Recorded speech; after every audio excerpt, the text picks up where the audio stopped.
Hi friends, എല്ലാവർക്കും കൃഷിലോകം എന്ന YouTube ചാനലിലേക്ക് സ്വാഗതം. ഇന്നത്തെ വീഡിയോയിൽ നമ്മൾ കറിവേപ്പ് നട്ട് വളർത്തുന്നതിനെക്കുറിച്ചുള്ള കുറച്ച് കാര്യങ്ങളാണ് ഡിസ്കസ് ചെയ്യുന്നത്. അതായത് മഴയ്ക്ക് മുമ്പാണ് കറിവേപ്പ് നമ്മൾ നട്ട് വളർത്താനായിട്ട് ഏറ്റവും അനുയോജ്യമായ ഒരു സമയം എന്ന് പറയുന്നത്. അതായത് നമ്മൾ ഈ ഒരു മെയ് മാസം ലാസ്റ്റ് നമുക്ക് കറിവേപ്പൊക്കെ നട്ട് വളർത്താം.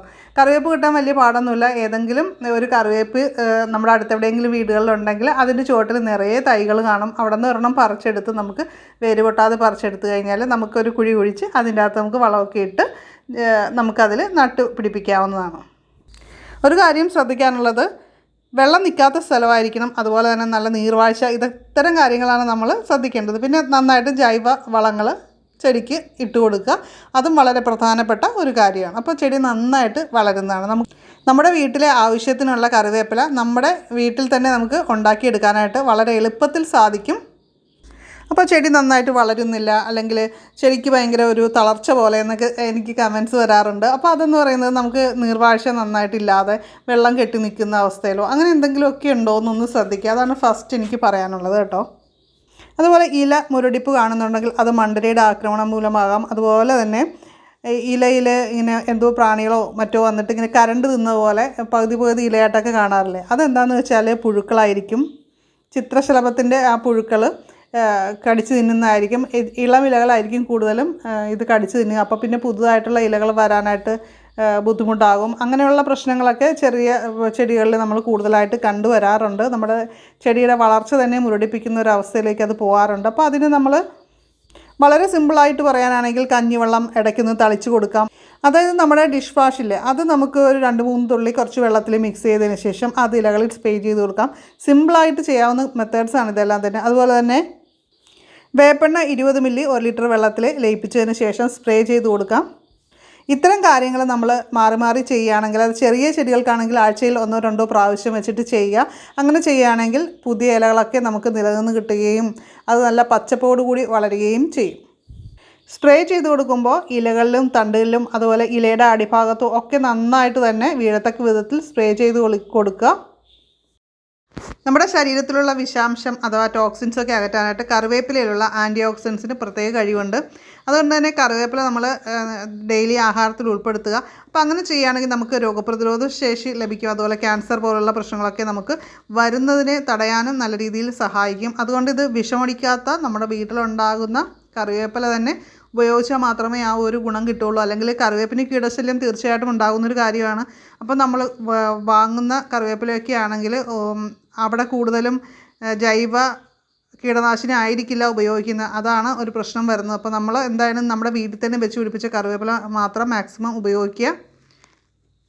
പതിവായിട്ട് കറിവേപ്പില നമ്മുടെ ആഹാരത്തിൽ ഉൾപ്പെടുത്തുന്നത് ബ്ലഡ് ഷുഗർ കൺട്രോൾ ചെയ്ത് നിലനിർത്താനായിട്ടൊക്കെ സഹായിക്കുന്നൊരു കാര്യമാണ്. അതുപോലെ തന്നെ ദഹന പ്രശ്നങ്ങളൊക്കെ ഉണ്ടെങ്കിൽ അതകറ്റാൻ വേണ്ടിയിട്ട് നമ്മുടെ കറിവേപ്പില സഹായിക്കും. കറിവേപ്പില വെള്ളത്തിലിട്ട് തിളപ്പിച്ച് ആ വെള്ളം കുടിക്കുന്നത് നല്ലതാണ്. അകാല നിരക്കും കറിവേപ്പില ഉപയോഗിക്കാം. കറിവേപ്പിലയും അതുപോലെ പച്ച നെല്ലിക്കയും കൂടി അരച്ചിട്ട് അത് നമ്മുടെ മുടിയിൽ അതിൻ്റെ നീര് പുരട്ടുന്നത് നല്ലതാണ്. മുടി വരണ്ട് പൊട്ടുന്ന ആൾക്കാരുണ്ട്. അപ്പോൾ ഡ്രൈ ആയിട്ടുള്ള ഹെയർ ഉള്ളവർക്ക് അടിപൊളിയായിട്ട് നമ്മുടെ കറിവേപ്പില കൊണ്ടൊരു ഹെയർ പാക്ക് ഉണ്ടാക്കാം. അതിനെക്കുറിച്ചുള്ള വീഡിയോ വേണ്ടവർ ഈ വീഡിയോയുടെ താഴെ കമൻറ്റ് ചെയ്താൽ മതി. ഞാനിപ്പോൾ ലിങ്ക് തരാം. കറിവേപ്പിന് നമുക്ക് അടിവളമായിട്ട് ചാണകപ്പൊടി ചേർത്ത് കൊടുക്കാം. പ്രത്യേകിച്ച് ഇതുപോലെ ചട്ടിയിലൊക്കെ നിൽക്കുന്ന കറിവേപ്പിനാണെങ്കിൽ ആ ഒരു രീതി ചെയ്ത് കൊടുക്കാം. ഞങ്ങൾക്ക് വലിയ മരമായിട്ടുള്ള കറിവേപ്പും ഉണ്ട്. അതിന് നമ്മൾ സാധാരണ അങ്ങനത്തെ വളങ്ങളെക്കാൾ ഉപരി നമ്മൾ കൂടുതലും നമ്മുടെ മെയിൻ കുളത്തിലെ വെള്ളമാണ് ഒഴിച്ചു കൊടുക്കുന്നത്. അതുതന്നെ അതിന് നല്ലൊരു വളമാണ്. നല്ലോണം നമുക്ക് ഇലകൾ കിട്ടുന്നുണ്ട്. അതിനെക്കുറിച്ച് നമ്മൾ ഇതിനു മുമ്പ് വീഡിയോ ഇട്ടിട്ടുണ്ട്. അപ്പോൾ ആ വീഡിയോയുടെ ലിങ്ക് ഞാൻ ഡിസ്ക്രിപ്ഷൻ ബോക്സിൽ വയ്ക്കാം, അല്ലെങ്കിൽ വീഡിയോയുടെ എൻഡ് സ്ക്രീനിൽ വയ്ക്കാം. അപ്പോൾ അതുകൂടി കണ്ടു നോക്കൂ. ചട്ടിയിലൊക്കെ വെച്ചിരിക്കുന്ന കറിവേപ്പിന് നമുക്ക് 15 ദിവസം കൂടുമ്പോഴൊക്കെ ജൈവ സ്ലറി, നമ്മുടെ വീട്ടിലുള്ള കിച്ചൺ വേസ്റ്റൊക്കെ കൊണ്ട് ഉണ്ടാക്കുന്ന ജൈവ സ്ലറി വളമായിട്ടൊക്കെ ഒഴിച്ചു കൊടുക്കുന്നത് ചെടിക്ക് നല്ല ഗ്രോത്ത് കിട്ടാനായിട്ട് സഹായിക്കും. അതായത് നമ്മുടെ ഉള്ളിത്തൊലിയും വെളുത്തുള്ളിത്തൊലിയും ഇഞ്ചിത്തൊലിയും അതുപോലെ നമ്മുടെ പച്ചിലകളൊക്കെ ഉണ്ടെങ്കിൽ അതെല്ലാം കൂടി ഇട്ടിട്ട് നമുക്കൊരു നല്ലൊരു വളം ഉണ്ടാക്കാൻ സാധിക്കും. അപ്പോൾ അങ്ങനെ തയ്യാറാക്കിയ വളം നമുക്ക് വെള്ളം ചേർത്ത് നേർപ്പിച്ച് നമുക്ക് ഇതുപോലെ ചെടികളുടെ ചുവട്ടിലൊക്കെ ഒഴിച്ചു കൊടുക്കുന്നത് നല്ലതാണ്. അപ്പോൾ ഇത്തരം കാര്യങ്ങൾ ഒക്കെ ശ്രദ്ധിക്കുകയാണെങ്കിൽ നമ്മുടെ കറിവേപ്പില കീടശല്യങ്ങളൊന്നും ഇല്ലാതെ നല്ല പച്ച നിറത്തിലുള്ള ഇലകളൊക്കെ വരാനായിട്ടും അതുപോലെ തന്നെ നമുക്ക് വിഷമടിക്കാത്ത കറിവേപ്പില ഉപയോഗിക്കാനായിട്ടും സാധിക്കും. അതുപോലെ പ്രധാനപ്പെട്ടൊരു കാര്യം കൂടി ഇതിൽ പറഞ്ഞു വിട്ടെ, കറിവേപ്പ് നമ്മൾ നട്ട് ഉടൻ തന്നെ അതിൻ്റെ ഇലകൾ പറിക്കാൻ തുടങ്ങരുത്. പുതിയ ഇല വരുമ്പോൾ തന്നെ പറിക്കുന്നവരുണ്ട്, അത് ചെയ്യരുത്. 1 മീറ്റർ പൊക്കം വന്ന ശേഷം നമുക്ക് അതിൻ്റെ കൂമ്പ് ഭാഗം നുള്ളിക്കളയാം. പിന്നെ ധാരാളം ചിനപ്പുകളൊക്കെ ഉണ്ടാകും. അതിന് ശേഷം മാത്രമേ നമ്മളിത് കൊമ്പൊടിച്ച് എടുക്കാൻ പാടുള്ളൂ. ചെറുതിലെ തന്നെ പറിക്കാൻ തുടങ്ങിക്കഴിഞ്ഞാൽ അതിൻ്റെ വളർച്ച മുരടിച്ച് പോകാനായിട്ട് സാധ്യതയുണ്ട്. അപ്പോൾ ഇത്രയും കാര്യങ്ങളാണ് മെയിനായിട്ട് ശ്രദ്ധിക്കേണ്ടത്. പിന്നെ വളത്തിൻ്റെ കാര്യത്തിൽ വളരെ നല്ലൊരു വളമാണ് മീൻ വളം. ഇപ്പോൾ ഞങ്ങൾ ചെമ്മീൻ്റെ തൊണ്ടും കാര്യങ്ങളും അങ്ങനെയൊക്കെ കിട്ടുമ്പോഴും, അതുപോലെ ചെമ്മീൻ കിള്ളിയതിന് ശേഷം ആ വെള്ളം എല്ലാം കൂടിയിട്ട് കൊണ്ടുവന്ന് കറിവേപ്പിൻ്റെ ചുവട്ടിലൊക്കെ ഒഴിച്ച് കൊടുക്കാറുണ്ട്. അപ്പോൾ നിങ്ങൾ കറിവേപ്പിന് ചെയ്യുന്ന വളവും കാര്യങ്ങളും ഒക്കെ എന്തൊക്കെയാണെന്നുള്ളത് ഈ വീഡിയോയുടെ താഴെ കമൻറ്റ് ചെയ്യുക. അതുപോലെ തന്നെ കഞ്ഞിവെള്ളം നല്ല ബെസ്റ്റ് വളമാണ് കേട്ടോ നമ്മുടെ കറിവേപ്പിന്. നല്ല സൂപ്പറായിട്ടുള്ള ഒരു വളമാണ്. ഇപ്പോൾ ജൈവ സ്ലറി ഒന്നും ഇല്ല എങ്കിൽ കഞ്ഞിവെള്ളം നിങ്ങൾക്ക് വളമായിട്ട് ചേർത്ത് കൊടുക്കാവുന്നതാണ്. അപ്പോൾ നിങ്ങൾ കറിവേപ്പിന് എന്തൊക്കെ വളങ്ങളാണ് കൊടുക്കുന്നത്, തീർച്ചയായിട്ടും ആ കാര്യങ്ങൾ വീഡിയോയുടെ താഴെ കമൻറ്റ് ചെയ്യുക. എല്ലാവരും തന്നെ ചെയ്യുക കേട്ടോ.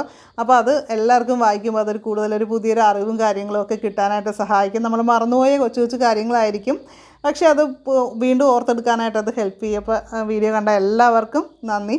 ഈ വീഡിയോ മാക്സിമം നിങ്ങളുടെ ഫ്രണ്ട്സിനും റിലേറ്റീവ്സിനും ഒക്കെ ഷെയർ ചെയ്യുക. നമ്മുടെ ചാനൽ ആദ്യമായിട്ട് കാണുന്നവരൊക്കെ ഉണ്ടെങ്കിൽ സബ്സ്ക്രൈബ് ചെയ്യുക. സബ്സ്ക്രൈബ് ബട്ടൻ്റെ തൊട്ടടുത്ത് വരുന്ന ബെല്ലൈക്കൺ കൂടി ക്ലിക്ക് ചെയ്ത് ഓൾ കൂടി സെലക്ട് ചെയ്യുക. അപ്പോൾ നമുക്ക് പുതിയൊരു വീഡിയോയിൽ വീണ്ടും കാണാം. എല്ലാവരും സേഫായിട്ടിരിക്കുക.